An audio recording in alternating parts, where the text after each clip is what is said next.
ఏందో రోజులు ఇట్లా మారిపోయినాయి, లేకపోతే ఈ ఏదో పాస్ అవుట్ అయింది. నాన్న ఈ నస ఆగాలంటే నువ్వు అర్జెంటుగా ఏదో ఒక ఉద్యోగం చూసుకుని పెళ్లి చేసుకోవాలిరా. ఐడియా. ఏంటది? ఉద్యోగం చేసే అమ్మాయిని చూసి పెళ్లి చేసుకుంటాను. ఆ అమ్మాయి మనందరినీ పోషిస్తుంది.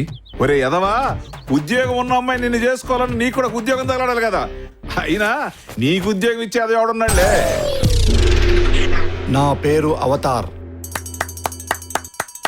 చాలు, మీరంతా ఇన్వెస్టిగేటివ్ రిపోర్టర్స్ కావాలని వచ్చారు, అవునా? ఇన్వెస్టిగేటివ్ రిపోర్టర్స్ అంటే మీకు తెలుసా? ఫీల్డ్ లోకి దిగి న్యూస్ కోసం బోల్డ్ గా వెతకాలి, వెరీ బోల్డ్ గా. న్యూస్ ని అందుకోవటం కోసం ధైర్యంగా ముందడుగు వేయాలి. ఒక్కొక్కప్పుడు న్యూస్ ఈజీగా దొరకదు, కెలకాలి. సాయంత్రం సినిమాకి వెళ్దాం, వస్తావా? రేపు నాకు నిశ్చితార్థం రా ఇడియట్. రేపు నిశ్చితార్థం అయితే ఈ రోజు సాయంత్రం సినిమాకి వెళ్ళడానికి ఏంటో. ఒక్కొక్కప్పుడు దెబ్బలు తింటానికి కూడా రెడీగా ఉండాలి.